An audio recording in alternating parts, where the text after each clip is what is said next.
karena ditunggu oleh rektorat. Sebentar ya. Oke, selamat siang semuanya. Hari ini topik yang pertama tentang penyakit kulit pada hewan besar. Tolong diperhatikan karena mungkin ada beberapa yang tidak ada di PPT. Saya sampaikan secara verbal. Jadi kalau kamu tidak memperhatikan, nanti kalau keluar di ujian ya, I don't care. Oke, sebentar. Ini nggak enak. Saya izin ini ya, apa matikan kamera aja ya. Biar. Oke. Nah, eh penyakit kulit pada hewan besar. Nah, pasti mungkin ada beberapa ada yang bertanya-tanya, kenapa penting juga membahas skin ya di hewan besar? Karena ada sudut pandang yang melihat bahwa hewan besar itu identiknya adalah dengan apa production animal ya atau hewan produksi. Hewan produksi itu biasanya tidak terlalu mempertimbangkan terkait estetika karena masa pemeliharaannya yang tidak panjang juga, kecuali mungkin horse ya. Jadi memang beberapa penyakit di sini adanya di horse, ada yang juga ada di cattle dan ada di goat and sheep ya. Nah, tapi sebenarnya kenapa penyakit kulit yang banyak-banyak nanti arahnya ke estetika ya. Nah, itu penting juga dibahas di hewan besar. Oke, yang pertama karena terkait kesejahteraan. Jadi mau dia hewan apapun ya, mau dia umurnya tidak dipelihara panjang, tapi untuk dapat menjalani hidup dengan sehat dan dalam kondisi prima itu merupakan hak dari setiap makhluk hidup. Jadi untuk alasan kesejahteraan penyakit kulit itu juga tidak boleh kita sepelekan gitu ya. Nah, ada beberapa yang berhubungan dengan produksi ya. Nanti kita lihat ada beberapa penyakit yang berhubungan dengan produksi karena rasa yang tidak nyamanan yang dia alami itu bisa ada hubungannya dengan stres dan itu akan berpengaruh terhadap produksinya juga. Ada yang zoonotik sifatnya dan ya ada yang memang untuk kepentingan kosmetik. Kalau misalnya dia hewan kontes, tentu presentasi sehat yang dilihat karena ini hewan besar ya, terutama kalau kalian ingat cara pemeriksaan fisik di hewan besar itu kan ada tahapan observasi. Nah, kalau udah kelihatan aja dia estetikanya jelek, dan kalau itu penyakit kulit mau dimandiin kayak apa, dia akan kelihatan ya lesinya dan kondisinya pasti tidak akan sebagus hewan yang kulitnya sehat ya, kulit dan rambut ya. Nah, itu jadi tetap pada beberapa kondisi cosmetic value dari hewan besar itu juga menjadi eh, sesuatu yang penting kenapa kita perlu tahu juga tentang skin disease di hewan besar. Nah, ini ada beberapa tabel dari textbook ya yang saya tambahkan di sini. Jadi memang secara saya mau ingetin lagi terkait dermatologic approach-nya atau pendekatan diagnosa dermatologinya. Ini memang kenapa adik-adik di semester yang lalu dapat diagnosa klinik karena itu membangun pola pikir diagnostik. Kalau pola pikir diagnostikmu nggak bagus ya, saya tidak anjurkan langsung loncat ke penyakit sebenarnya karena kamu akan bingung ngikutinnya.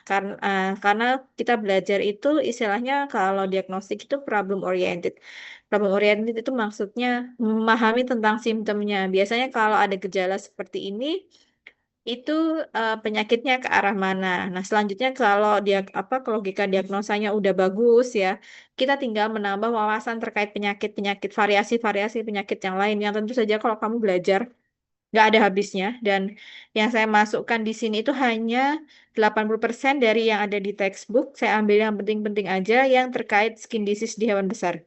Jadi kalau kamu baca textbook sebenarnya masih ada sisa 20% sisanya itu ya yang itu pembahasannya nggak banyak dan uncommon ya jadi saya skip karena waktu kita juga nggak banyak ya. Nah, ini kalau kalian lihat di sini kan dia yang di highlight adalah nodul, tumor, bla bla bla. Ini adalah jenis lesi. Ingat dulu, saya lupa. Saya di kelas reguler itu ngajar diagnosa kulit nggak ya? Saya lupa. Tapi kalau saya ajarkan, yang saya ingat di kelas inter ya, itu pasti kamu harus paham bedanya lesi primer dan lesi sekunder.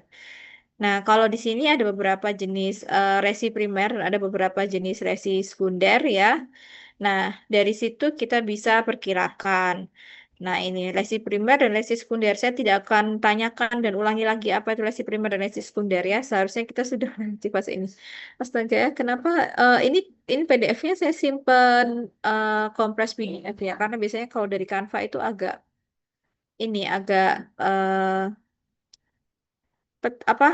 berat ya. Sebentar saya stop share dulu. Saya share-nya pakai Canva aja biar lebih terang.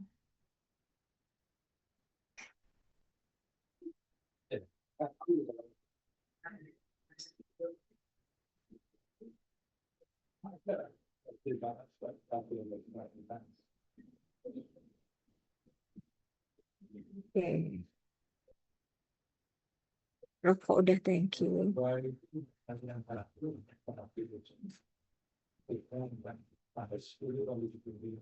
Nah, dermatologic approach. Nah, ini lebih terang kan kalau dari Canva, berarti nggak bisa di kompres PDF ya. Oke. Nah, ini ada lesi primer dan lesi sekunder, saya tidak akan ulangi. Nah, kalau yang lesi primer ya, tentu saja adik-adik tahu bahwa ini adalah lesi yang muncul akibat jalan patologi penyakitnya dan ini adalah ketika dia berkembang menjadi lesi sekunder dengan berbagai alasan dan berbagai penyebab lainnya. Oke, saya nggak akan ulangi. Ini adalah form pemeriksaan untuk dermatologi yang khusus hewan besar. Ini di PPT diagnosa klinik yang skin itu saya juga ada ya semua yang tadi-tadi itu dan lebih lengkap ya karena saya membahas tentang penunjangnya dan segala sesuatunya. Jadi sebenarnya tidak sesederhana itu. Banyak sekali adik-adik yang ditanyakan di sini terkait history ya atau anamnesa itu banyak sekali loh yang ditanyakan seperti ini ya.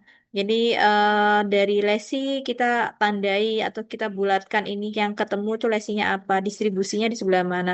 Kita gambarkan di sini di lokasi tubuhnya, lalu kita melakukan diagnostic workup ini adalah diagnosa penunjang ya. Kita melakukan penunjang apa saja. Terus ini dilihat gatalnya bagaimana ada atau enggak, warna kulit ada yang berubah dan lain sebagainya. Diagnosa bandingnya apa juga perlu disampaikan.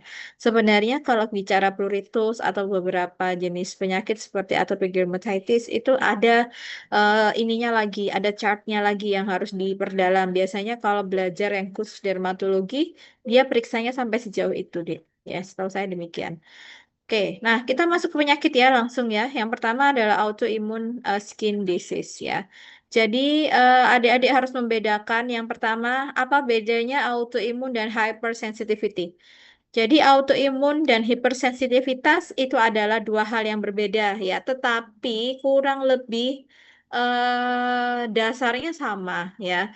Jadi ketika sistem imun itu bereaksi berlebihan terhadap sesuatu, nah itu bisa berdua nanti manifestasi klinisnya ke arah hipersensitivitas atau autoimmunity ya. Nah, yang kita bicarakan sini sekarang autoimun, saya belum bicara hipersensitivitas ya. Dan hipersensitivitas itu tidak semuanya alergi ya, adik-adik. Jadi ada yang arahnya nanti ke sini juga ya. Nah, tolong pakai istilah yang benar ya ketika membicarakan, jangan gampang mengartikan ini alergi dan lain sebagainya. Oh, satu lagi. Kunci diagnostik di autoimun dan hypersensitivity, dia adalah hal yang paling terakhir dipertimbangkan, Dek. Jadi, kita itu sebelumnya sudah mempertimbangkan terhadap penyakit-penyakit yang lebih common, misalnya parasitik atau bakterial disease ya, kalau di kulit, apalagi kalau ada gatal, itu yang pertama kali harus di roll out itu adalah parasit. Nah, setelah itu, setelah semuanya terkonfirmasi bukan, baru kita bisa mempertimbangkan kemungkinan autoimun atau hipersensitivitas. Ya, jadi itu yang paling terakhir sendiri. Jadi adik-adik nggak boleh loncat ya. Jadi memang harus dilakukan secara bertahap. Apa yang paling common sampai ini yang terakhir kita pertimbangkan. Oke, autoimun disease yang di kulit salah satunya adalah ada pemphigus foliaceus ya. Jadi ini bentuknya adalah blister kayak benjolan, bukan benjolan. Lesi papul gitu ya, Dek ya. Kecil-kecil gitu. Nah, vesicle bisa juga vesicle kecil-kecil ya. Nah, itu Dia karena ada deposit atau penumpukan imunoglobulin secara di dalam sel, ya. Nah, ini kalau penyakit autoimun di hewan besar yang paling umum adalah ini, Pemphigus foliaceus ya. Jadi pun kalau kalian nanti pada akhirnya, dok kayaknya bukan parasit, kayaknya bukan bacterial disease, saya curiga ke arah autoimun. Tapi kan jenisnya macam-macam ya. Nah, yang pertama kali harus dicurigai, kenapa selalu di textbook disebut ini paling sering, most common atau rare? Karena itu biasanya kalau menyusun diagnosa banding itu kita urutkan dari yang paling mungkin sampai yang paling nggak mungkin. Makanya informasi demikian ini sangat penting ya. Nah, jadi dia ada produksi autoantibody dan targetnya adalah namanya transmembran protein. Itu di human dan dog itu ketemu ya namanya transmembran protein. Kira-kira di hewan besar kemungkinan arahnya ke sana juga gitu. Tapi memang penelitian yang ke hewan besar yang ke arah ini tuh memang tidak se-advance yang di hewan kecil dan di manusia memang. Nah, eh, autoantibody tadi dia akan mengikat ya atau berikatan dengan transmembran protein. Nah, lalu si selnya itu akan mengaktifasi dilepaskannya namanya enzim proteolitik. Nah, si enzim ini tadi akan merusak eh kayak yang nempelin sel-sel epidermis ya. Lalu yang terjadi adalah akantolisis ya. Jadi sel epidermisnya tadi yang ketarik-tarik itu ya. Nah, itu akan karena jembatannya antara atau pengikatnya antara satu sel dengan sel lain itu dia dilisiskan oleh proteolitik enzim. Nanti dia bentuknya jadi bulat. Nah, terus kepisah-pisah sama teman-temannya. Nah, itu nanti terbentuk yang namanya intraepidermal cleft atau pecahan-pecahan begitu dan vesicle. Nah, itu ceritanya pemphigus tuh kejadiannya kayak gitu. Gejala klinisnya dia ada dermatitis eksfoliatif. Kalian tahu di sini kan epidermisnya itu selnya kayak pecah-pecah ya, Dek. Masih bukan bukan pecah-pecah, terpisah satu sama lain. Kalian kalau bentar deh. Saya tuh lupa, saya tuh ngajar kalian nggak ya di ini, di mana S1, S1 apa, diagnosa klinik yang kulit. Ada namanya desmosom. Ingat nggak desmosom itu apa? Sebentar deh, di sini ada asdos histo or something. Saya mau tanya, adik-adik tahu desmosom nggak?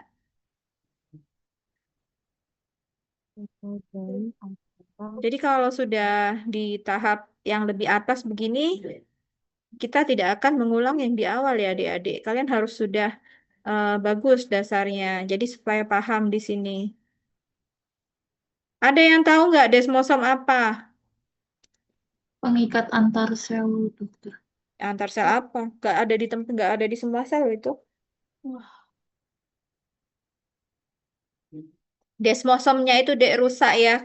Kalian baik. Kenapa kok kulit epidermis itu dia bisa rapet?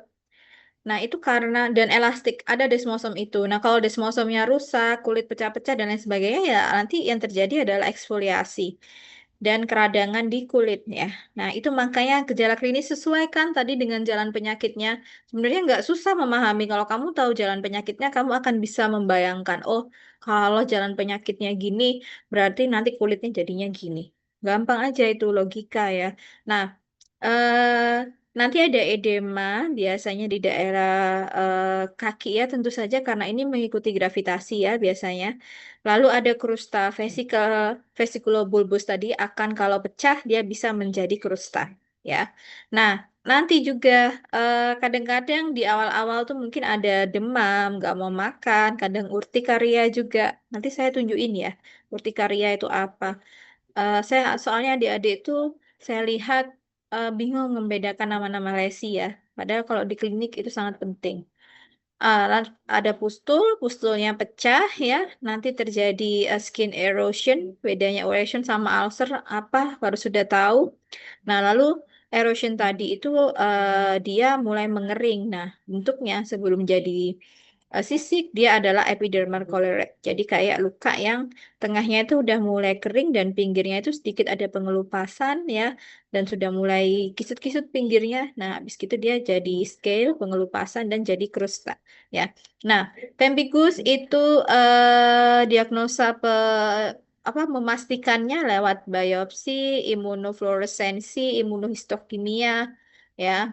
Terapinya karena ini autoimunnya reaksinya berlebihan ya, itu kita coba suppress reaksinya dengan kortikosteroid dengan dosis imunosupresif.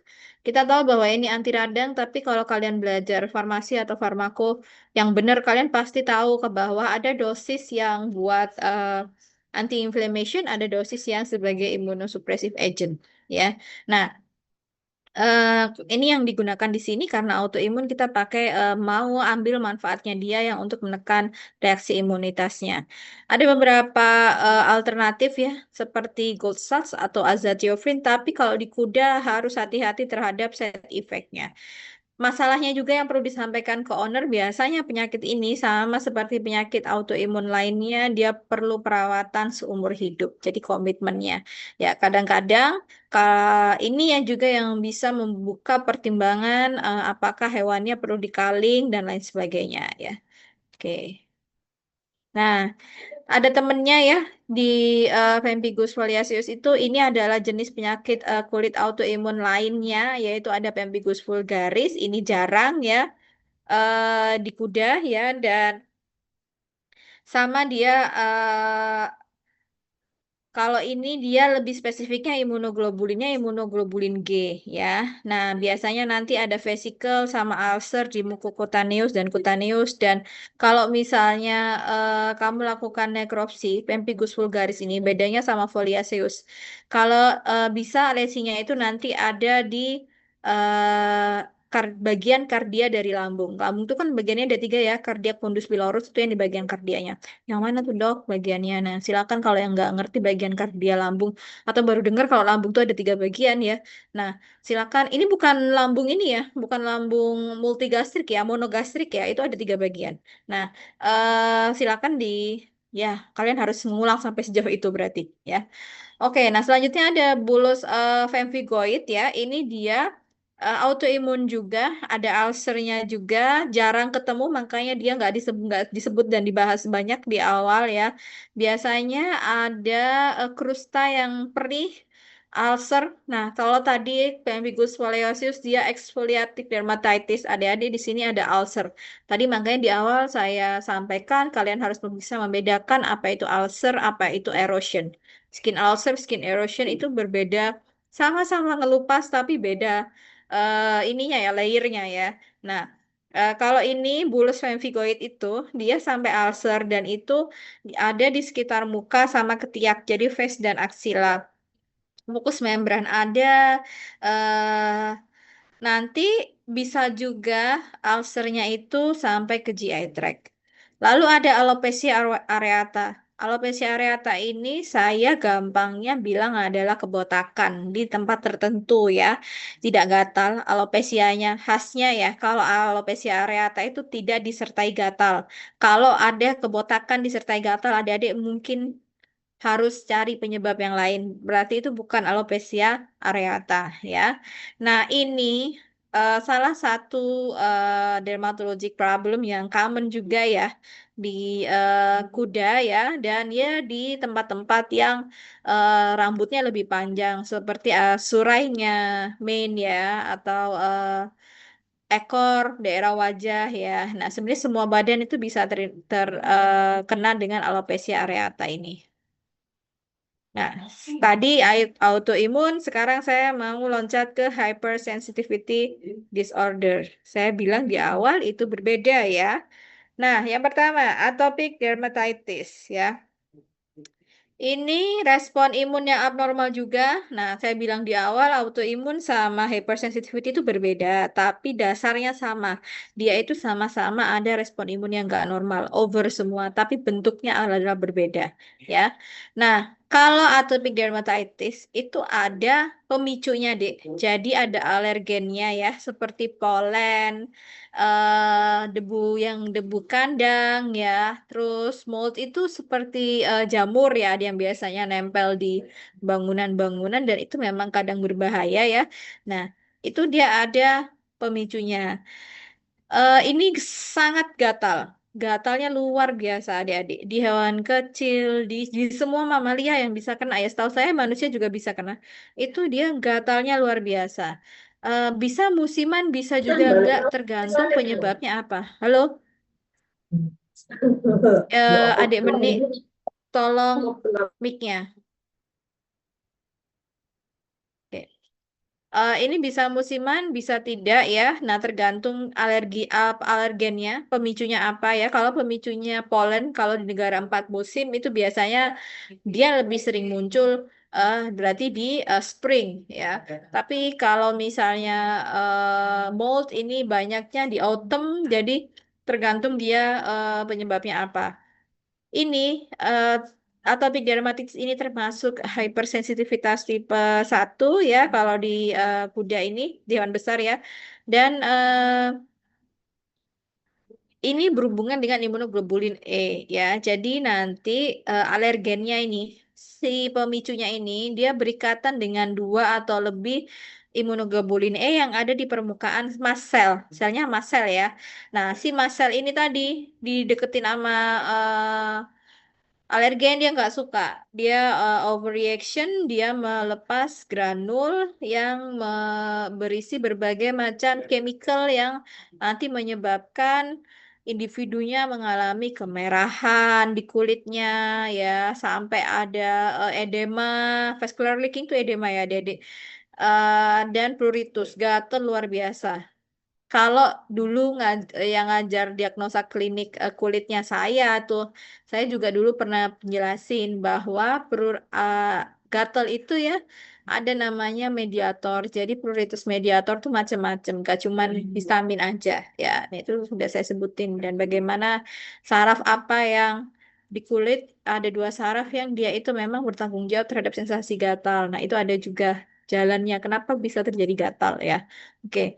Nah, gejala klinisnya dia ada gatal luar biasa ya di daerah wajah, di bagian distal dari kaki, di badannya ya.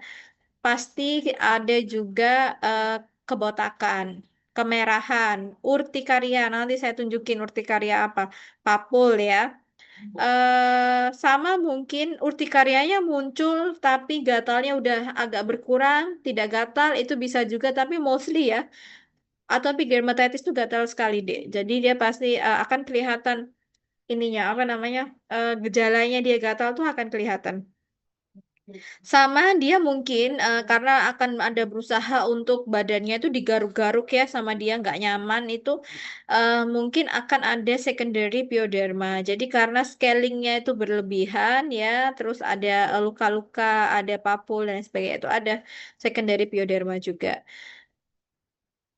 Cara mendiagnosanya dari riwayat dan gejala klinisnya sama. Oh ya, kita harus exclude apa kecurigaan penyakit lain yang bisa menyebabkan gatal. Harus ingat algoritma diagnostiknya gatal. First thing first yang harus di rule out adalah keberadaan ectoparasite. Itu harus wajib dikonfirmasi ya. Seperti sebelum kita mikir penyakit yang lain kalau ada gatal ya. Nah, ini ceknya bisa dengan intradermal testing ya atau serum allergi test ya. Nanti akan terbentuk wheal kayak benjolan gitu adik-adik. Kayak pulau gitu ya. Itu namanya wheal. Nah, terapinya tentu saja dengan kortikosteroid ini bisa. Nah, karena ini adalah hypersensitivity adalah antihistamin yang bisa kita coba itu juga ada. Jadi ada hidroksin, cetirizine, ada doxepin juga ya. Oke, nah urtikaria ini hypersensitivity juga. Jadi dia terbentuknya lesinya namanya Wills. Nanti saya tunjukin gambarnya ya. Nah, biasanya atau kamu juga akan bisa ketemu angioderma. Apa bedanya urtikaria dengan angioedema? Ada yang tahu nggak? Apa bedanya Wills, urtikaria itu bisa bentuknya Wills, bisa bentuknya angioedema. Apa bedanya Wills dengan angioedema? Atau kalian belum pernah dengar istilah angioedema? Ayo.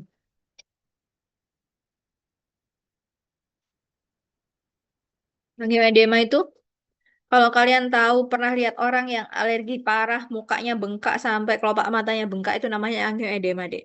Tapi kalau Wills itu yang bentolnya bentuknya pulau-pulau itu namanya Wills, ya. Nah, ini lebih banyak ketemu urtikaria ini di kuda daripada di ruminansia ya. Nah, Urtikaria itu jenisnya ada, mohon maaf, penyebabnya ada macam-macam. Ada alergik urtikaria, ada yang disebabkan oleh chemical atau bahan-bahan yang bisa menyebabkan urtikaria. Jadi kayak ada beberapa obat, makanan, toksin yang di individu tertentu itu dia bisa menimbulkan reaksi hipersensitivitas dan manifestasi klinisnya adalah urtikaria. Bisa juga ada physical urtikaria. Apa tuh? Biasanya udara dingin, terus dermografik ya. Biasanya ada luka-luka gores ya, karena lingkungan ya itu bisa dia bikin nanti bentuknya muncul wheals ya. Terlalu dingin ya itu juga bisa sinar matahari kalau dia sensitif terhadap cahaya hubungannya dengan pigmen melaninnya ya itu juga bisa nanti arahnya ke sana. Sama ada penyebab-penyebab lain yang bisa memunculkan urtikaria tapi dia bukan penyakit utamanya, bukan urtikaria itu sendiri sebetulnya ya. Masih dengan tipe satu ya. Nah, yang paling sering itu katanya yang bikin urtikaria itu adalah yang tipe satu. Jadi kenapa terbentuk Wills ya? Pertanyaannya begitu. Ada vasodilatasi dan transudasi cairan dari pembuluh darah kapiler di pembuluh darah kecil itu yang akhirnya mengisi di epidermis dan itu membentuk Wills itu tadi ya.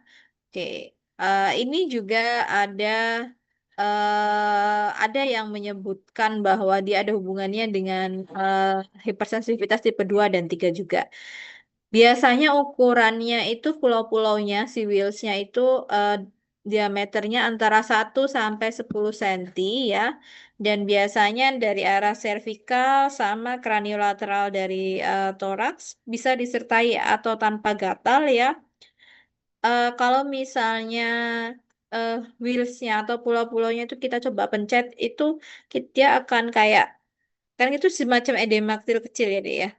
Jadi dia agak ada semacam cekungannya gitu nanti. Nah, ini terapinya harus menghindari alergennya ya, sama pakai obat yang kurang lebih sama dengan atopic dermatitis tadi. Nah, ini ya, saya ini bentuknya wheel kalau di kuda nih ya, di leher kuda. Ini ketika dia mulai alergik bentuk wheel. Ada yang pernah ketemu mungkin in real life ya. Nah, ini saya kasih beberapa apa bilangnya ya, diagramnya ya. Oke, selanjutnya ada milk allergy. Milk allergy ini yang alergi kira-kira induknya apa? Anaknya. Nah, justru di sini yang alergi itu adalah induknya, ya. Maksudnya bukan dia alergi terhadap air susunya ya, tapi ini nanti bentuknya juga urtikaria. Bisa lokal, bisa general urtikaria. Biasanya ada di sapi selama masa kering ya. Nah, jadi ada tekanan intramamarinya itu meningkat ya, dan akhirnya protein dari susu tadi keluar ya dari alveoli eh, mamenya, lalu dia akan mengisi masuk ke sirkulasi. Nah, adanya protein susu yang masuk ke sirkulasi, even di badannya sendiri ya, itu memicu reaksi hipersensitivitas tipe satu.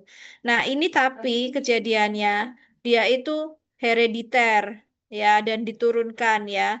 Nah, gejala klinisnya dia bisa mengalami tremor otot, terus respiratory distress, restless kayak gelisah gitu, nggak bisa mengendalikan geraknya juga. Dullness itu kayak nggak merespon lingkungannya dengan baik ya adik-adik dan dia bisa maniak juga nanti manifestasi perilakunya itu. Terapinya dengan antihistamin dan biasanya kalau sapi itu sudah menunjukkan dia pernah terkena milk alergi, kemungkinan dia bisa gitu lagi. Jadi biasanya nanti rekomendasinya itu adalah di culling, terutama kalau hubungannya dengan sapi yang produksi susu ya. Jadi itu nanti akan pengaruh ke terkait produksinya juga. Selanjutnya ada erythema multiforme ya. Jadi ini dia yang terjadi adalah kematian sel keratinosit ya. Dan itu akan kelihatan nanti ketika dilakukan biopsi. Penyebabnya apa? Macam-macam bisa penyakit infeksius, obat, kondisi sistemik juga bisa, neoplasia. Kalau di kuda biasanya karena obat ya. Ada makul, papul, ada urtikaria kayak tadi yang pulau-pulau itu, dan ada vesicular bullous. Kalau kamu perhatikan dari awal ya, Dek, resinya itu hampir sama semua ya, kecuali urtikaria ya. Mungkin tadi kalau yang autoimun pemphigus itu tidak seperti itu. Diagnosa bandingnya urtikaria sendiri, amyloidosis ya, sama penyakit lain yang bisa menimbulkan lesi yang sama, kayak erythema multiforme ya. Ini kan kalau sejarah setelah apa, mohon maaf, secara nama, literally, erythema multiforme itu artinya ada kemerahan dan ada berbagai macam bentuk lesi yang kita temui juga di sana ya.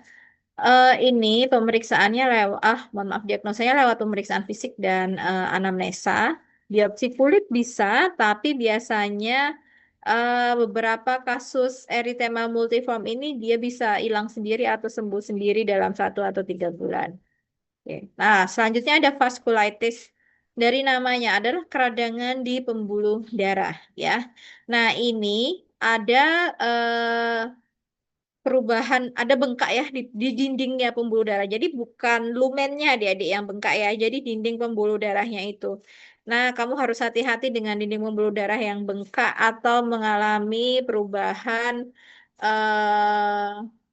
kerapuhan dinding ya. Nah, itu nanti problemnya dia pasti ada diffuse-diffuse cairan dari situ yang bisa mengisi ruang sekitarnya, bikin edema atau kalau dinding pembuluh darahnya rusak, otomatis vaskularisasi akan terganggu di area tersebut. Yang terjadi adalah necrotic vasculitis istilahnya. Jadi jaringannya itu biasanya akan mengalami nekros ya, karena nekrosnya karena apa? Karena vaskulitis ya. Nah, ini memang biasanya sering kelihatan di kulit. Tapi bisa juga sebetulnya hal ini terjadi di organ yang lain tergantung penyebabnya ya. Kita ini sekarang bicara yang cutaneous vasculitis atau vaskulitis yang dia manifestasi klinisnya di kulit. Ini kamu mungkin akan lebih ketemunya di kuda sama di keledai ya. Biasanya karena sensitivitas cahaya bisa, karena reaksi obat bisa, atau karena purpura hemoragika. Nanti ada krusta, ada sisik-sisik juga. Lalu ada memang wilayah merah-merah kayak begini, Dek. Ini indikasinya sama ada yang hitam-hitam begini. Itu indikasinya atau sampai karena nekrus ya, bisa sampai seperti ini juga. Makanya namanya adalah necrotizing vasculitis yang kayak gini nih ya. Ini ulcer ya. Saya bilang ulcer itu yang seperti ini ya. Nah, biasanya memang yang kena itu di daerah kaki, tapi sebenarnya memang dia bisa terjadi di mana saja. Seperti yang saya sampaikan di awal. Kalau di hewan kecil tuh ada beberapa blood parasite seperti rickettsia itu yang manifestasi klinisnya adalah necrotizing vasculitis. Tapi bukan cuma di kulit, secara sistemik itu dia bisa semua ya. Ini bisa dicek biopsi juga ya, sama sebenarnya dari sini kelihatan bahwa dia arahnya ke vaskulitis, cuman kita mesti nanti coba cari penyebab vaskulitisnya itu apa. Karena itu awal mula terjadinya adalah somehow apapun penyebabnya, dia ada pembekakan di pembuluh darah. Kita bisa kontrol keradangannya itu dengan kortikosteroid ya. Nah, for your info, kenapa tadi saya sebutkan hanya kuda dan keledai dan sejenisnya? Karena ini jarang terjadi di ruminansia. Oke. Nah, ada namanya istilah drug eruption. Ini gatal sekali seperti di gambar ini. Ini kalau kamu mau tahu kuda menggaruk bukan hanya menggosokkan badannya, salah satunya adalah seperti ini. Karena dia lehernya panjang ya, nggak kayak sapi lehernya pendek. Jadi dia bisa tuh tekuk lehernya untuk menjangkau area yang di area bagian tubuhnya yang lebih belakang ya.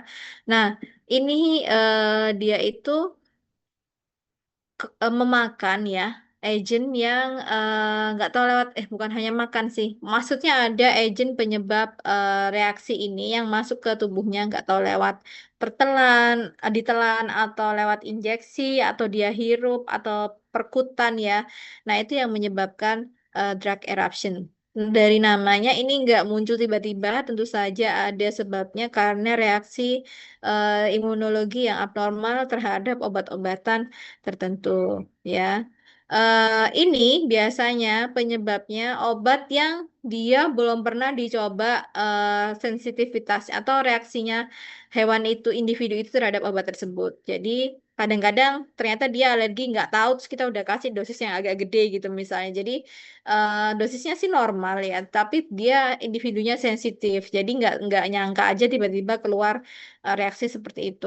Atau bisa juga nih, dia sebenarnya udah kenal tuh obat itu, tapi kok somehow setelah berapa kali pemakaian, setelah berapa tahun, karena kadang kan obat di pengobatan di hewan besar tuh beda kayak hewan kecil ya. Ada yang beberapa waktu sekali dia baru diulang gitu pengobatannya. Nah, dia setelah awal dikasih nggak apa-apa, tapi setelah beberapa waktu dia mulai menunjukkan reaksi.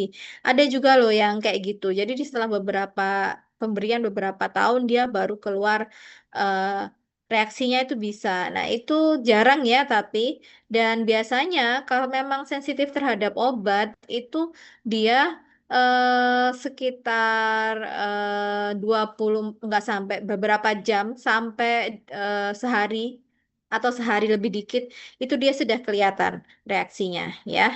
Nah, apa obat-obatan yang biasanya bikin dia alergi kayak begini? Ada antibiotik ya, lalu ada fenotiazin, ada NSAID, ada antipiretik seperti fenilbutazon, anestesi lokal, anti konvulsan, ya obat kejang itu juga bisa eh, ada yang bikin reaksi hipersensitivitas. Tapi itu biasanya individual matters ya. Jadi nggak bisa ditarik, oh ini kalau obat ini pasti bikin drug eruption. Hanya di beberapa individu dan seringnya begitu. Gejala klinisnya dia seperti yang saya sampaikan di awal, gatal luar biasa, ada angioedema, urtikaria, eritema ya, dan lesi-lesi lainnya. Selanjutnya ada kontak dermatitis. Ini eh, dia biasanya di kuda sama di ruminansia ada dua macam. Kontak dermatitis itu ada yang disebut iritan kontak dermatitis itu yang paling sering jenisnya yang paling sering muncul sama alergik kontak dermatitis. Jadi berbeda ya, iritan kontak dermatitis sama alergik kontak dermatitis.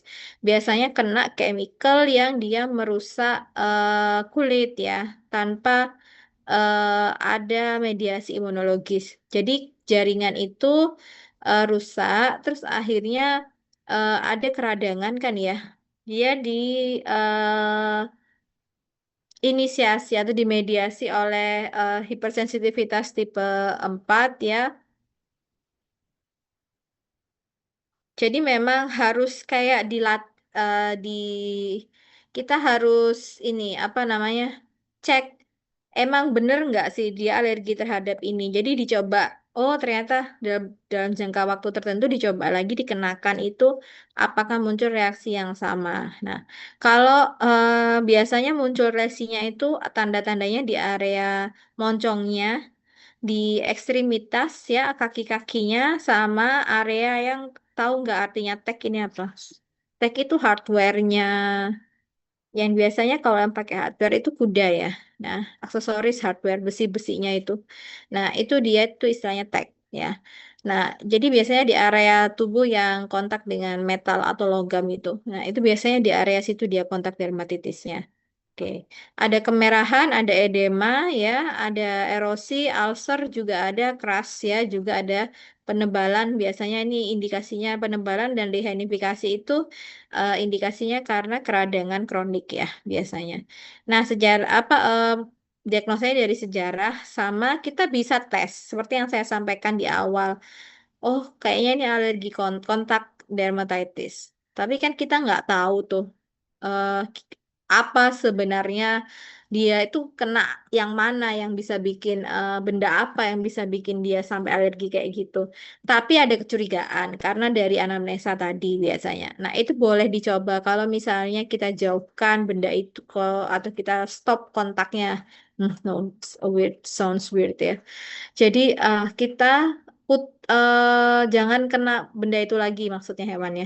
Nah, itu kira-kira sambil kita obati, reaksi alerginya berkurang atau enggak? Kalau nggak berkurang, mungkin bukan itu penyebabnya. Kita harus coba benda yang lain.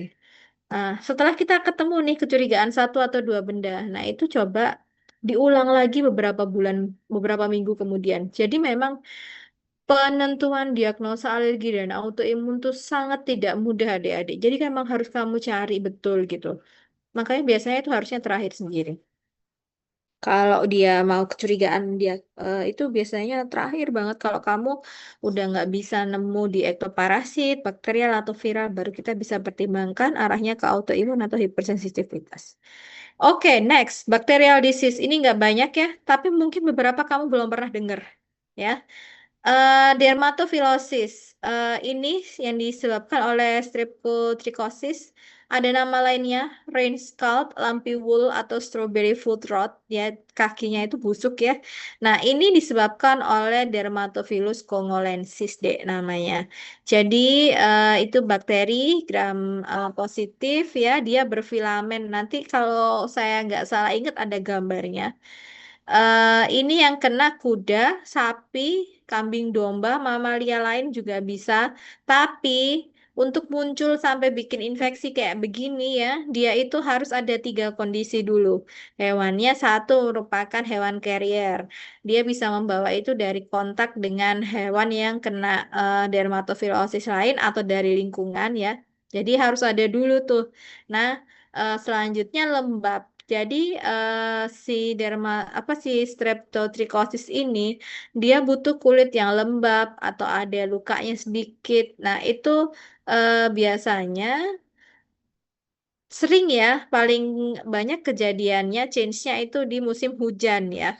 Atau kalau misalnya autumn itu bisa karena autumn tuh biasanya kalau di luar kering sih, tapi kalau di dalam ruangan dan itu hujan itu bisa cukup. Autumn itu kalau hujan dia basah sekali ya dia. Maksudnya dalam arti daripada summer rain, nggak tahu kenapa dan dingin ya. Dan eh kalau misalnya alas kandang, jerami dan lain sebagainya itu lembab, nah dan itu membuat kulitnya hewannya selalu basah, nah itu bisa jadi bahaya, maksudnya bisa jadi faktor yang membuat dermatofilosis itu tumbuh. Dan ada port di entry, tentu harus ada luka, adik-adik ya. Jadi ada meskipun cuman kayak gesek apa luka gesek itu dia bisa membuat tumbuhnya streptotrichosis. Jadi harus ada tiga ini ya. Ini nggak boleh salah satu, harus ketiganya ya kondisi ini. Nah, ditularkan secara mekanis ya. Dia bisa dibantu oleh vektor yang menggigit ataupun vektor yang nggak gigit. Jadi ini misalnya alatnya namanya nemplok ke tempat satu, nemplok ke tempat satunya lagi, dan itu membawa streptotrichosis bisa ya. Atau yang dari faktor-faktor yang menggigit. Dari benda-benda dan lingkungan sekitarnya itu juga bisa. Ini mengenai semua umur, semua jenis, dan semua jenis kelamin ininya ya, hewannya ya.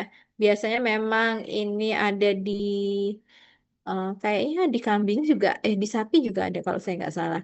Nah, ya, Kak, ini biasanya seringnya munculnya di fall dan winter. Sekedar info, kalau di negara empat musim banyaknya hujan itu di musim-musim itu, terutama fall ya. Nah, biasanya yang paling sering kena itu yang bagian punggung, dorsal part. Nanti saya tunjukin lesinya ya.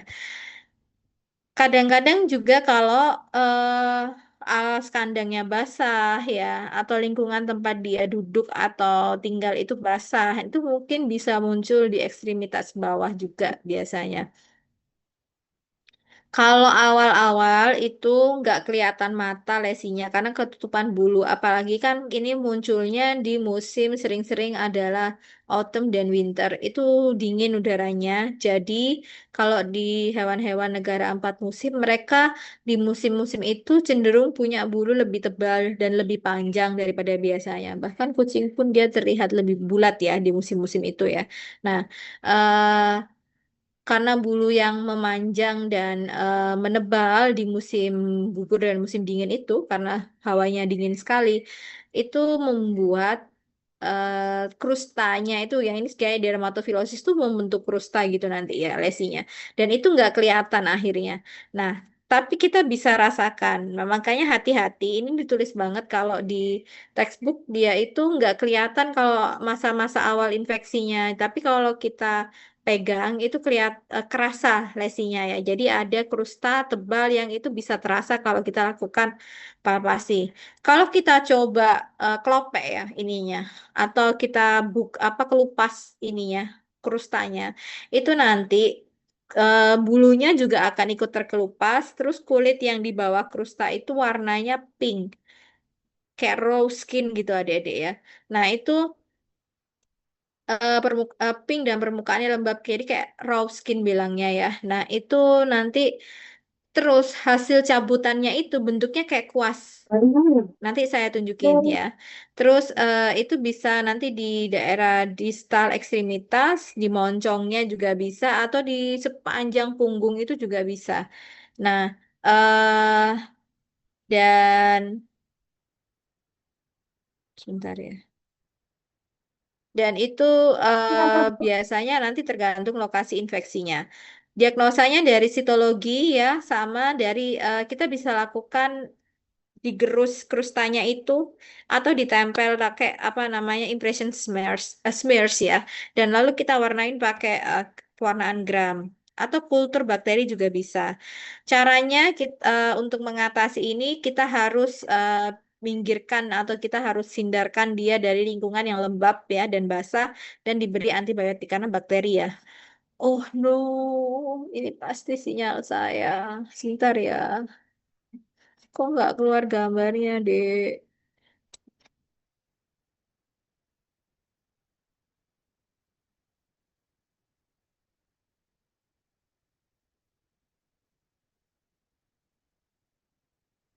Mana tadi? Ini. Oke. Nah, ini ya. Jadi kamu akan melihat kayak ketumbi-ketumbi tebal. Ah, kayak begini nih yang warna lebih kejelas. Bisa sampai kayak gini, Dek. Dan kalau kamu coba kelopek, kita kelupas krustanya, nanti bentuk rambutnya tuh kayak begini. Ini kayak kayak khas ini ya. Itu seperti kuas bentuknya. Jadi ingat tadi penyakitnya apa namanya? Dermato?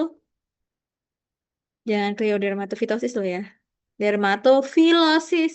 Ada dermatofitosis, ada dermatofilosis ya. Saya nggak ngerti kalian diajari ini atau nggak di bakmi ya. Tapi ini ada di hewan besar ya.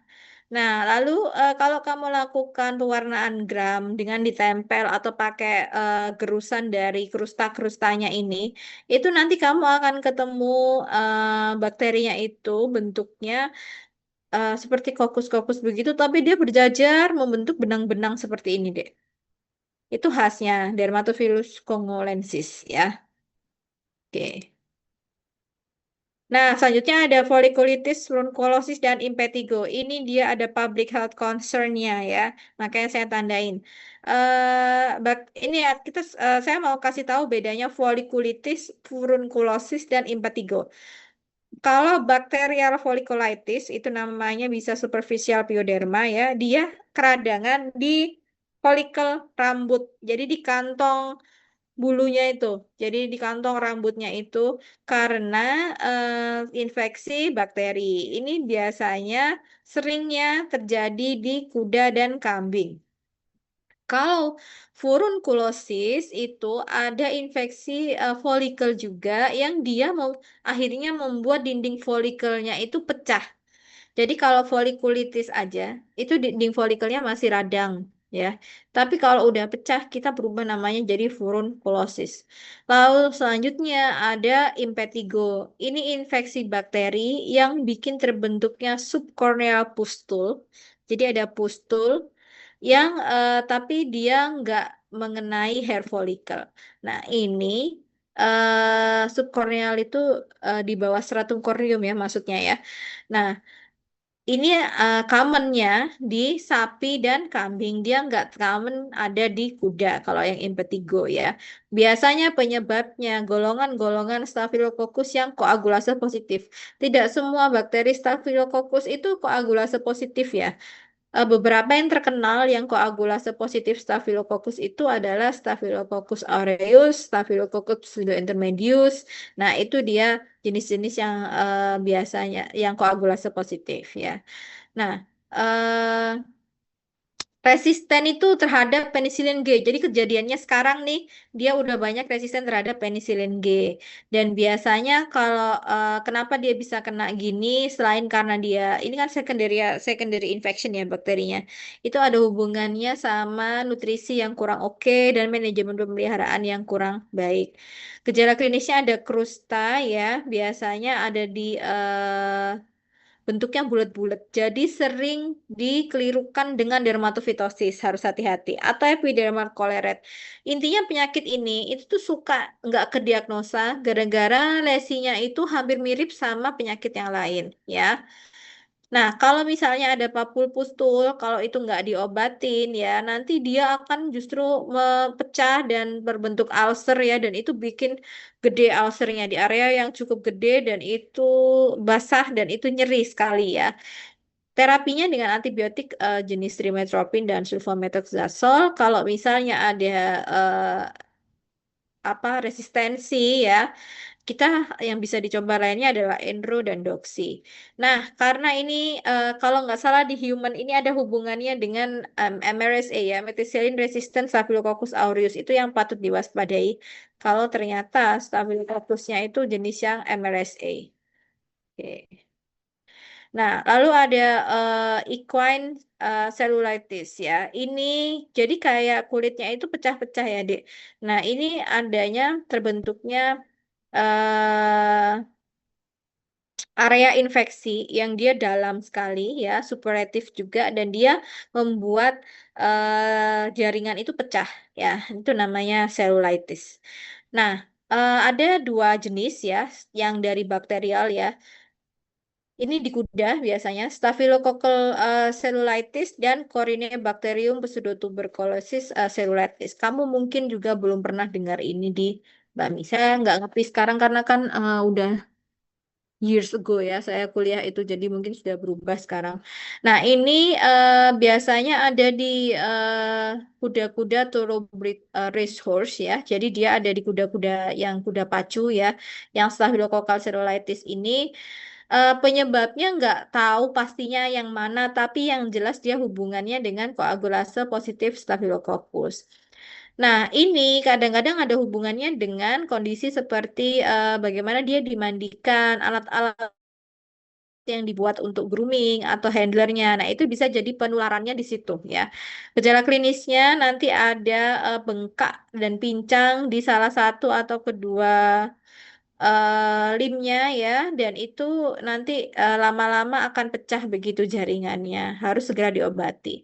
Ada Corynebacterium pseudotuberculosis, ini ada abses atau nodul ya, dan itu nanti akan berubah menjadi cellulitis ya. Dan kalau di Amerika dia munculnya bisa di area pektoral atau dada dan itu sebutannya adalah pigeon fever.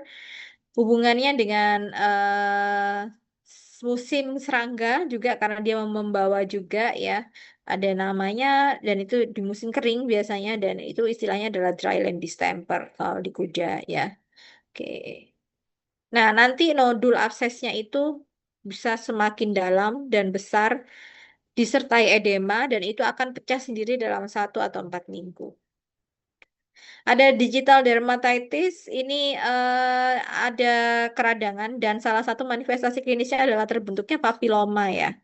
Kayak begini, hairy papiloma. Ini ada stepnya. Jadi step 1 sampai stage 5 ya. Eh dari yang masih merah begini mulai kering ya, agak sembuh lalu terbentuk papiloma lalu sembuh lagi. Itu namanya adalah digital dermatitis. Salah satu manifestasi klinisnya adalah dia limping, ini nggak nyaman, ini mempengaruhi produksi juga ya, karena stres dan ketidaknyamanannya. Nah ini Dia di apa namanya hubungkan dengan namanya treponema. Spirosetnya bakteri treponema. Mohon maaf. Bakteri Treponema kenapa dia sebut spiroset ya? Karena bakteri Treponema itu bentuknya kayak ulir gitu, Dek. Panjang kayak ulir. Kamu tahu kayak kalau ada pohon anggur ya, itu ada daun atau ya what we call it, daun mungkin yang bentuknya kayak spiral dan panjang. Atau pernah tahu bentuknya Leptospira, kurang lebih seperti itu jenis. Makanya itu bakteri yang seperti itu tuh nyebutnya spiroset ya. Nah, itu treponema ini sih penyebabnya. Biasanya di kaki belakang ya. Oke, telapak kaki. Saya agak cepet ya. Oke, viral disease ya. Saya mau bahasnya adalah ke arah papiloma. Ini dia bikin warts atau kutil ya. Nah, itu biasanya ini banyaknya di kuda, di sapi bisa, di kambing juga bisa ya. Ukurannya macam-macam 1 sampai 500 milimeter. Nah, ini umurnya kenanya bisa lebih muda dari 2 tahun sampai setahun itu juga bisa kena ya. Eh Kalau di kuda seringnya di wajah, tapi emang ini tuh jarang yang dia bisa menyebabkan masalah sampai gede banget. Kalau misalnya problemnya estetika dan cukup mengganggu, kita bisa eh, atasi itu kalau misalnya masih kecil-kecil, roidsnya kita bisa pecahkan itu ya, sama itu habis itu kita buang secara pakai surgery. Biasanya pakai cryosurgery, jadi dia kayak dibekukan terus nanti bikin rontok sendiri. Kalau yang udah gede ya, itu biasanya nanti bisa beberapa bulan dia kering dan rontok sendiri tanpa pengobatan. Tapi kalau misalnya estetikanya nggak enak gitu dan nggak tahan liatnya owner, bisa ditawarkan arahnya ke cryosurgery. Nah, ini lucunya. Krustanya ini Dek, bisa kamu ambil ya. Lalu beberapa jenis krustanya ini bisa kamu ambil. Terus kita bikin vaksin ya. Jadi namanya dihancurin gitu ya, terus dibikin di kayak dihaluskan, dibekukan, terus ditowing, jadi kayak di freeze dry gitu ya. Nah, terus virusnya itu dibunuh pakai formalin 0,5% itu menjadi vaksin. Masa nggak ada dok vaksin yang dijual bebas? Ada. Nama ini jenisnya juga yang dijual bebas itu autogenous vaksin ya. Tapi yang dijual bebas itu ternyata efikasinya nggak terlalu oke karena kalau yang menginfeksi adalah varian atau ya virus papiloma yang lain itu dia nggak akan efektif gitu. Nah, jadi ada strainnya ya. Strainnya ini kalau misalnya nggak sama sama strain vaksin autogenus yang dijual di luar ya, itu nanti nggak terlalu efektif dia. Oke. Nah, penyakit viral skin viral disease lainnya adalah ada goat pox ya atau cacar di kambing dan domba, di sapi juga ada. Auraplex ini bukan skabies adik-adik ya. Ini namanya auraplex di telinga kuda biasanya. Lalu ada bovine herpes juga. Nah, selanjutnya ada fungal disease, ada ini udah tahu lah ya, dermatofitosis, ringworm, saya kayaknya udah nggak perlu jelasin lagi. Yang ini mungkin kamu belum pernah tahu, namanya sporotrichosis, Dek. Nah, bentuknya seperti ini, ya itu fungal juga, jamur ya. Skin parasit saya nggak bahas banyak karena ini pasti sudah di cover di parasit ya. Cuman kamu perlu tahu secara klinis ada reaksi hipersensitivitas terhadap nyamuk-nyamuk tertentu seperti culicoides. Nah, bentuknya itu akan seperti ini, ya. Dan biasanya di area withers ini punggung begitu, bahu ya sama di area kepalanya. Oke. Tumor dan kista ada SCC atau squamous cell carcinoma ini ganas ya. Biasanya bisa kena di semua spesies domestik dan yang paling common di tumor mata di sapi dan yang paling common tumor jenis tumor yang ada di kuda itu adalah squamous cell carcinoma ya. Biasanya hubungannya dengan infeksi papiloma dan kalau di kuda apalagi jenis Therian atau Geldings itu munculnya biasanya di penis prepotium ya. Kalau yang di jenis lainnya bisa di mulut, di mata juga, di hidung, di telinga juga bisa. Kalau di kambing dia di mamenya ya, terus di telinga, di dasar tanduknya bisa, di perineum, preputium bisa. Gejala klinisnya tentu saja akan muncul semacam brokoli begitu ya, kurang lebih ya. Warnanya pink atau putih ya di permukaan kulit. Nah, ini harus diinsisi, nggak boleh cuman brokolinya aja, tapi harus di daerah sekitarnya karena ini ganas ya. Nah, ada equine sarcoid ini adalah tumor kulit yang paling umum di jenis-jenis kuda. Jadi kuda, moles ya, terus habis gitu keledai ya. Di semua jenis tumor kuda ini 30 sampai 70%-nya itu equine sarcoid. Dan kalau di tumor kulit di kuda 70 sampai 90%-nya biasanya kejadiannya adalah equine sarkoid. Jadi ini sangat common ya kalau kecurigaannya ke arahnya tumor ya. Dia jarang metastase tapi biasanya kambuh-kambuhan begitu jenisnya. Oke, nah penyakit kulit yang karena lingkungan frostbite ini karena dingin dan jaringan tubuhnya beku, jaringan kulitnya beku. Ini bisa ditowing pertolongannya, tapi harus hati-hati kalau dia udah di towing nggak boleh kena basah lagi karena nanti atau kena dingin lagi karena nanti dia akan beku lagi ya. Nggak boleh dimassage frozen tissue-nya ya. eh Harus hati-hati penanganannya. Nggak boleh dia beku, towing, beku lagi gitu nggak boleh. Jadi kalau udah towing, kamu nggak boleh, jangan sampai dia beku lagi ya. Dan ini nyeri, jadi harus diberi analgesi juga. Oke, dan menyebabkan hal yang tidak nyaman, jadi bisa-bisa dia akan self mutilation. Oke, nah ada photosensitization atau dia sangat sensitif terhadap cahaya ya. Dan ini biasanya kalau reaksi yang nggak normal, jadi ada pemicunya biasanya. Dia harus ada tiga kondisi. Ada photodynamic agent. Dia makan sesuatu atau menelan suatu chemical yang membuat tubuhnya akhirnya sensitif terhadap cahaya. Terus biasanya ini lebih common di hewan-hewan yang dia pigmen kulitnya itu terang ya atau putih dan ada exposure ultraviolet A sampai 320 sampai 400 nanometer ya. Nah, ini karena biasanya kulit warna terang itu dia kurang melanin ya dan biasanya memang akhirnya lesinya di daerah warna kulit yang lebih terang ya yang pigmentasinya nggak terlalu banyak ya atau yang nggak terlalu banyak rambutnya. Nah ada tiga tipe.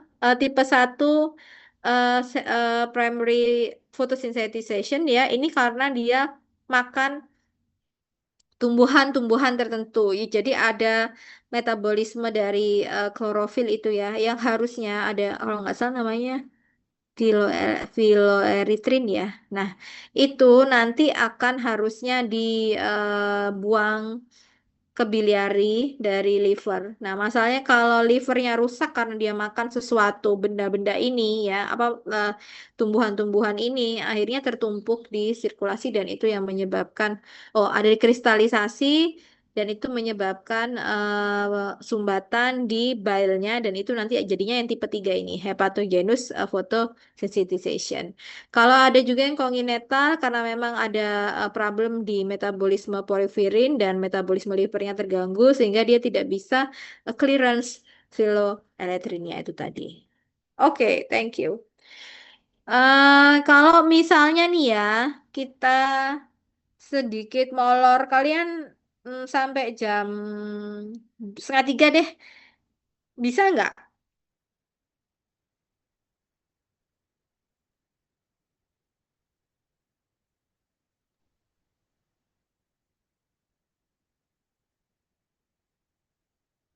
Halo? Mohon maaf dokter, kalau untuk kelas S setelah ini jam 2 ada kelas Fistek Pro, dok. Oh, begitu. Jam 2 ya? Oke. Jam 2 banget. Gimana tuh? Kelas E aja, yang lain gimana? Kalau Upper kelas miss B sepertinya tidak ada lagi, Dok. Tidak ada kelas maksudnya setelah ini. ada stem cell dok jam 2. Kelas apa itu? Stem cell. Peminatan stem cell dok. Oh, peminatan. Metaboliknya mau saya bahas singkat atau mau cariin waktu lagi?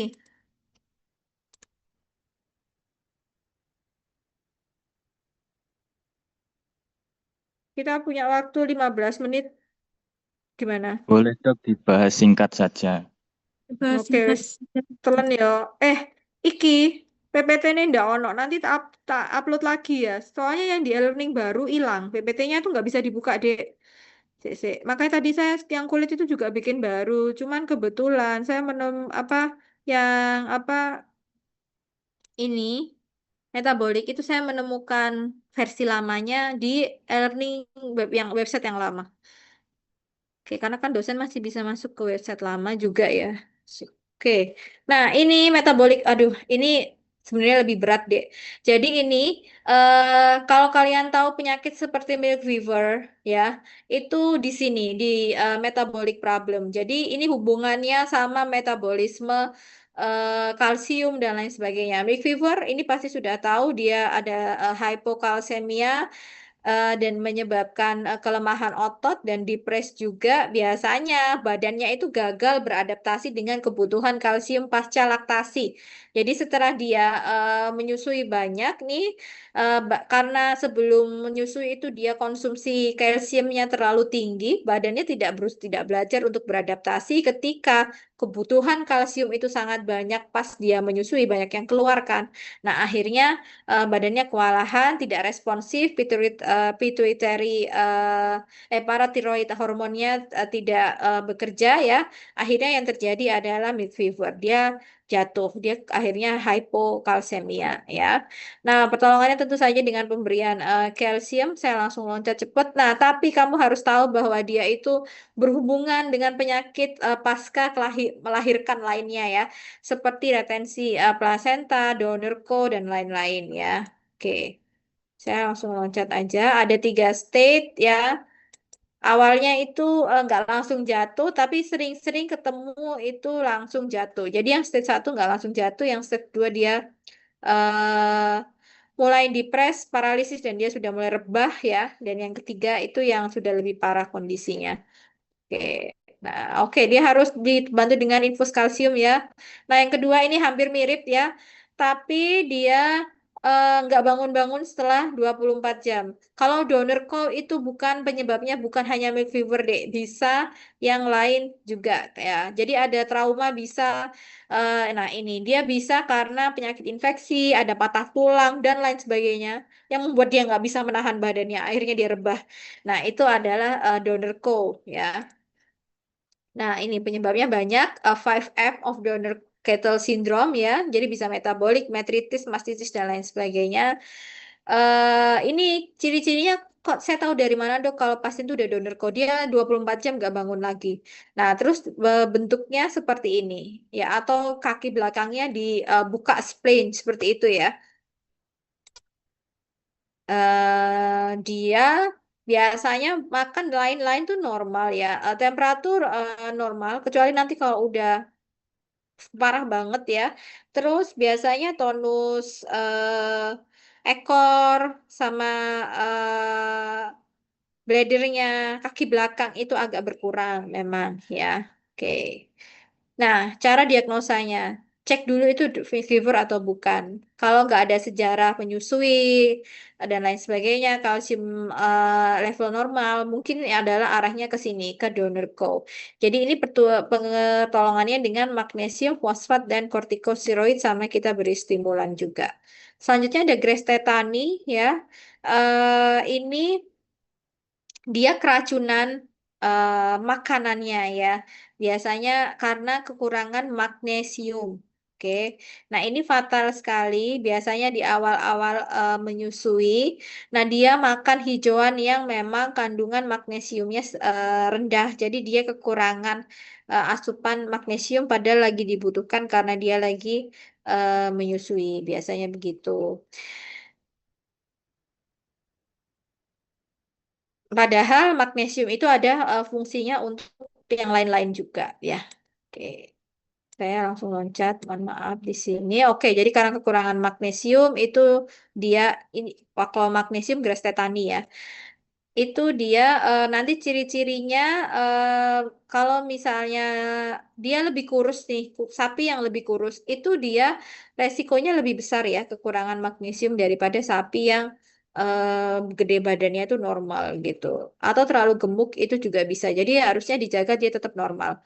Nah, dia bisa kayak gini deh, bisa Caesar ya. Nih. Jadi ada tiga bentuk, acute, subacute, dan kronik ya. Nah, kalau yang sampai parah banget dia bisa tetanic spasmus kayak tadi, kayak di gambar itu tadi, ya.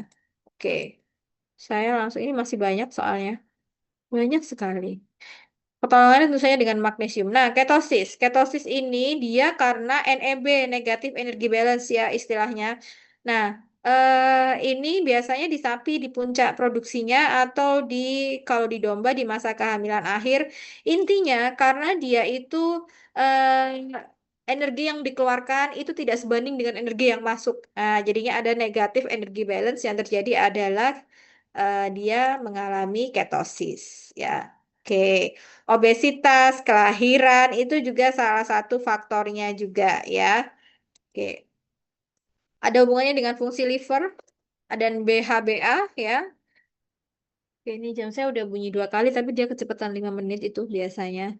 Nah, gejala klinisnya dia akan weight loss ya. Lalu juga ada motilitas rumennya berkurang juga ya, fesesnya keras dan kering ya. Nah, ceknya pakai apa? Ceknya pakai ini, namanya ketosis strips ya. Lalu dia kan kekurangan energi ya. Energi yang paling cepat itu apa, Dek? Di metabolisme gula ya. Gula, jadi dia biasanya akan kamu ketemu dia hypoglikemia. Nah, itu bisa dijadikan pertolongan juga gulanya itu tadi. Oke, treatmentnya dengan glukosa dan dextrose. Pregnancy toksemia ini hubungannya seperti ketosis tadi ya. Jadi dia hypoglikemia dan hyperketonemia, tapi yang hubungannya dengan kelahiran. Nah, biasanya yang sering terjadi itu di yang kalau dia bunting kembar. Nah, karena dia akan butuh kalau bunting kembar itu perutnya kan semakin besar akan menekan ke arah kranial, otomatis kapasitas lambungnya akan berkurang juga. Padahal dia butuh energi banyak karena dia sedang bunting. Nah, itu nanti bisa NEB namanya negatif energi balance ya. Oke. Nah, itu kita bisa bantu dengan sumber energi ya. Sama ketika dia menyusui itu juga akan mempengaruhi juga. Dia akan rebah nanti pada akhirnya jatuh juga. Terus ini dek, namanya yang digambar ini dia itu posisi kepalanya stargazing. Jadi karena saking rendahnya gula darah itu dia bisa ada neurological symptoms namanya hypoglycemic encephalopathy. Jadi ada bengkak ya di sistem saraf pusatnya juga. Oke. Periksa gula darahnya, biasanya dia hipoglikemik dan cek kebuntingan. Ini rata-rata pertolongannya kita bisa coba untuk keluarkan fetusnya. Kalau misalnya umurnya sudah cukup, ini bisa di ini ya lahirkan lebih dini ya fetusnya. Oke.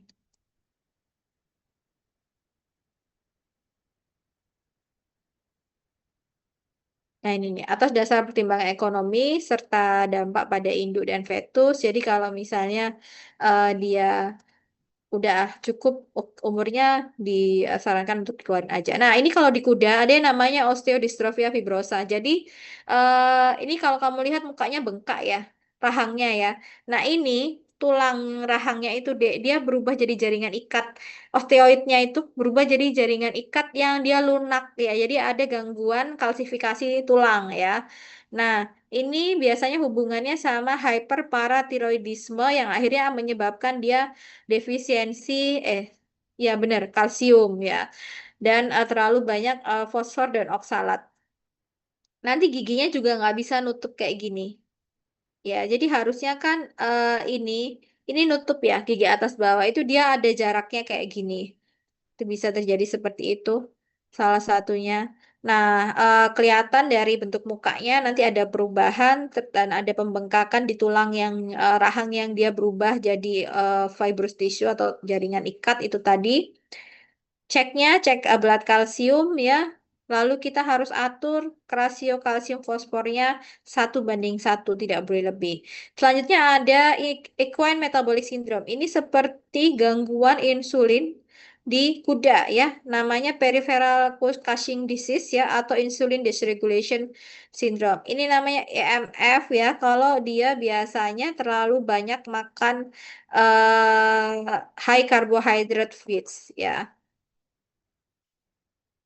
Nah, ini nanti biasanya BCS yang di atas 6 ya sampai 9 ya, itu bisa nanti kalian akan melihat deposit-deposit lemak di sini.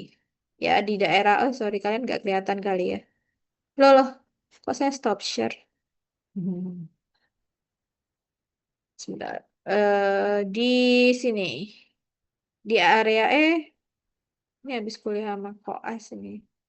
Namanya ganti.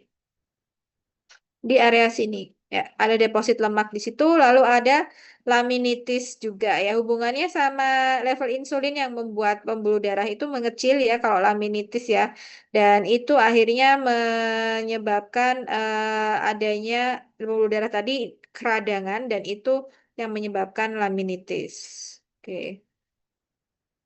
Nah, ini ada di daerah lehernya juga penumpukan adiposa ya. Oke.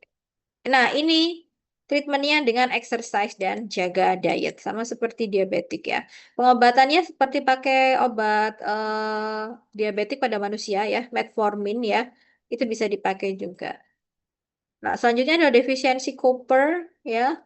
Ini dia hubungannya sama rambut biasanya, karena ini trace mineral ya mineral minor yang dia tapi tetap dibutuhkan oleh tubuh. Jadi nanti manifestasi klinisnya ada di rambut, pertumbuhan rambut adik-adik. Warnanya akan berubah ya, sama stunting dia bisa stunting juga. Oke, ada gambarnya kalau nggak salah. Lameness itu bisa juga ya. Jadi warna rambut yang berubah. Nah, begini ya. Itu kurangan koper. Oke, thank you. Terima kasih metaboliknya sudah kurang lebih itu, tapi sebenarnya dia lebih bulat daripada itu sih. Oke, thank you waktunya. Silakan yang mau ikut kuliah lainnya. Terima kasih. Saya tutup dulu. Tolong diingetin saya untuk upload materi di e-learning ya. Selamat siang semuanya. Selamat sore semuanya.